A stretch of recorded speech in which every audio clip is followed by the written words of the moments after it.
Ito po ang patwa para sa mga bahay na ano ba yun, yung tumbok.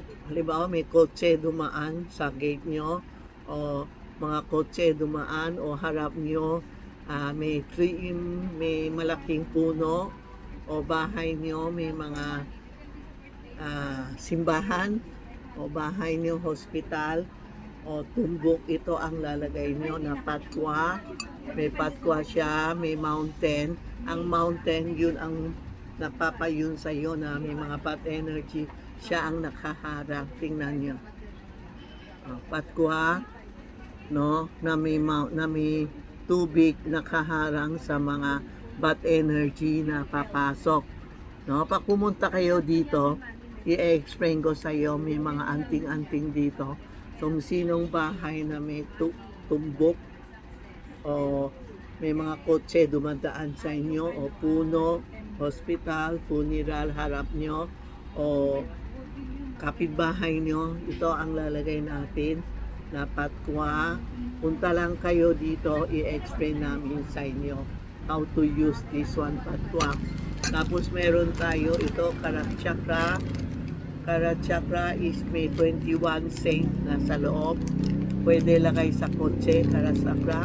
O kaya, lalagay mo, kung may bodega ka, lagay mo sa mga ano ba yun, mga worker, yung mga trabaho sa inyo. Walang intention bad sa iyo. Mawawala yan. O kaya, may magnanakaw. This year, north, lagay natin sa north para hindi tayo nakawin sa north side, sa south, no?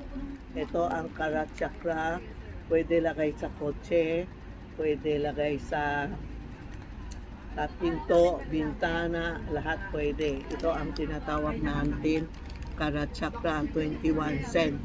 May nangyari na bumili sa amin, yung kotse niya, ang truck niya palaging sira. Sabi na, tita, marami akong truck, araw-araw sira. Sabi ko, try nyo ito.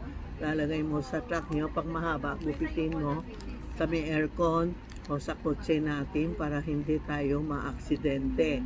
O kaya palaging, maraming yun, customer ko yung truck niya, palaging ayaw makaandal pag umaga o minsan gabi, may nakluloko sa truck nyo. Isabit mo ito kasi may 21 cents siya.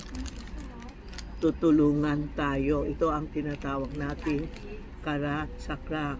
Sa office na, pwede din lokay mo, isabit nyo. Sa bodega, pwede din. Saan pa? Kung feel mo saan lugar na hindi maganda, ilagay nyo ito, Karat Chakra, para gumanda. Tingnan mo ito. Ito ang patwa, ito Karat Chakra, pwede dalawa sabay sabit sa bahay nyo, sa second floor o sa third floor, o pwede din sa labas ng bahay nyo, pwede din for protection. This is a pang protection sa bahay natin, no? Ito ang protection Karat Chakra, and ito ang protection sa mga tumbok. Pwede itong dalawa, select nyo kung anong gusto nyo. Ito mas maganda sa kotse, yung mga funeral kotse, bumili din sa akin kasi minsan yung nakilibing, hindi ba? Tapos hinto ang kotse, yung namatay ayaw umalis. Pag dinagay mo ito, dinadasal nila para yung namatay maka peace siya, tuloy-tuloy ang living. Ito, may experience kami dito, kwento niya sa amin na dinagay niya na okay na ngayon, araw-araw smooth na ang kotse nila at smooth na ang truck nila. Yan po, try nyo, walang masama. Feng Shui is a guide lang po, tinutulungan kayo, ilagay nyo, wala naman masama, di ba? Ayan po ha, si Karat Chakra and metal patwa. Apel nyo ha, kasi legit si Tita Maxi, legit kami dito sa Charmy Ongpin and Tita Maxi.